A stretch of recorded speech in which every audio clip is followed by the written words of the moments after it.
بسم اللہ الرحمن الرحیم۔ السلام علیکم ناظرین۔ آپ نے اگر فیصل عیدی صاحب کو سنا ہو تو فیصل عیدی صاحب نے دعا زہرہ کے بارے میں کہا ہے کہ ایسی لڑکیاں، ایسے واقعات ہمارے کئی مشاہدے میں آئے ہیں کہ لوگ کم سن لڑکیوں کو ورگلا لیتے ہیں، ان کو اپنی باتوں میں لگا کر ان کو پھنسا لیتے ہیں۔ تو فیصل عیدی صاحب نے یہ بھی کہا ہے کہ یہ ہیومن ٹریفکنگ کا بھی معاملہ ہو سکتا ہے۔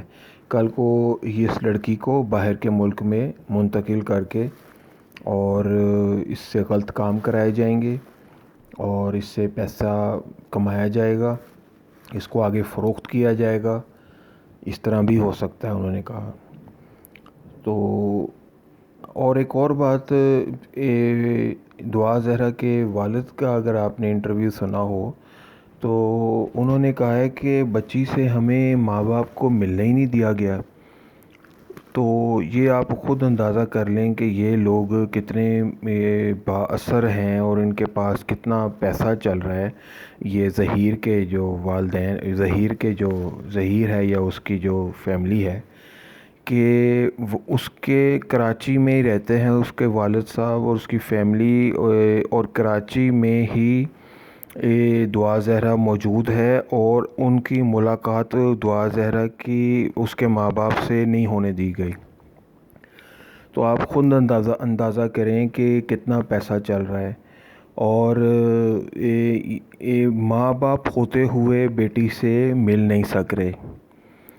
تو دال میں تھوڑا بہت کالا نہیں ہے، بلکہ کافی کچھ کالا ہے دال میں، اور اس میں کئی باتیں جو فیصل عیدی صاحب کا تجربہ تو اتنا ہے کہ آپ کیونکہ وہ اس فیلڈ سے ریلیٹڈ ہیں، ان کے والد صاحب کا، ان کی والدہ کا تجربہ سب فیصل عیدی کے ساتھ ہے۔ وہ سب تجربات ان کے اپنا ذاتی تجربہ، یہ انہوں نے جو یہ بات کی ہے، انہوں نے جو معاشرے میں ہو رہا ہے اس وقت اس کو دیکھتے ہوئے یہ بات کہی ہے۔ دوسری طرف لڑکی دعا زہرہ کیوں اپنے ماں باپ کے گھر جائے گی، جبکہ اسے ہر طرح کی اس بچی کو، اس کم عقل کم سن بچی کو ہر طرح کی عیاشی ادھر مل رہی ہے اپنے سسرال، اپنے خاوند کی طرف، پتہ نہیں وہاں کا کیا گندا ماحول ہے جو اس کو مل رہا ہے۔ تو اپنے ماں باپ کے گھر جا کے وہ کیا، مطلب ایک کمرے میں اس نے بند ہو کے ہی رہنا ہے، زیادہ سے زیادہ کمپیوٹر پہ لیپ ٹاپ پہ بیٹھ جائے گی۔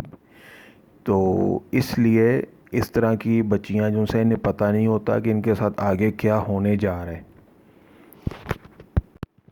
اصل میں یہ تمام مسائل دین اسلام سے دوری ہے۔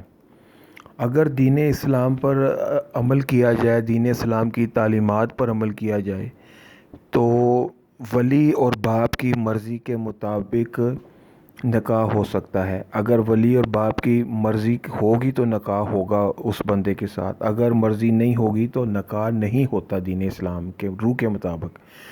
مگر ہمارے دین میں آپ کو کئی احادیث نکال کے دکھا دوں گا، احادیث کے آپ نکاح کا باب نکالیں، اس میں کئی احادیث ایسی موجود ہیں جس سے ہمیں یہ پتہ لگتا ہے کہ ولی اور باپ کی مرضی کے بغیر بچی کا نکاح خود سے نہیں ہو سکتا۔ اگر آج ایسا ہی ہوتا تو یہ سب مسائل نہ ہوتے۔ دیکھیں کتنا اس بچی کی وجہ سے پورے پاکستان میں ہلچل مچی ہوئی ہے، پورے 3 صوبوں کی، صوبہ سرحد، صوبہ سندھ، صوبہ پنجاب، 3 صوبوں کی پولیس اور عدلیہ اور انتظامیہ جو سی ہے وہ ایک طرح کی وہ تگنی کا ناچ ناچ رہی ہے۔ صرف دین اسلام سے دوری۔ اگر اسلام کے مطابق جیسے سعودی عرب میں کا قوانین ہیں، اگر قانون یہ ہوتا ولی کی مرضی والا کہ اس ولی کی مرضی کے ساتھ نکاح ہوگا، اس کی رضامندی ہونی ضروری ہے ولی کی، تو یہ اس طرح کے مسائل کبھی بھی نہ ہوتے۔ تو لہٰذا ہم سب کو کوشش کرنی چاہیے کہ ہم اصل دین اسلام کی روح کا نفاذ کریں، جو قرآن و احادیث میں جو احکامات ہیں اللہ تعالیٰ کے اور رسول اللہ صلی اللہ علیہ وآلہ وسلم کے بتائے ہوئے، ان پر عمل پیرا کرتے ہوئے اگر ہم قوانین بنائیں گے تو ہم سب باعزت زندگی گزاریں گے۔ اس طرح کی ضلالت یہ صرف دعا زہرا کی ضلالت نہیں ہے، یہ صرف بے عزتی دعا زہرا کے والدین کی نہیں ہے، یہ پورے معاشرے کی بے عزتی ہے اگر سوچا جائے تو۔ یہ دین اسلام کے پہ عمل نہ کرنے کی سزائیں ہیں یہ جو ہم سب بھگت رہے ہیں، اور اس جیسے فراڈیوں کے اور چوروں کے ہاتھوں میں مطلب لوگوں کی بچیاں آ رہی ہیں۔ امید ہے آپ کو میری یہ انفارمیٹیو ویڈیو آج کی پسند آئی ہوگی۔ دعاؤں میں یاد رکھیے گا۔ السلام علیکم ورحمۃ اللہ وبرکاتہ۔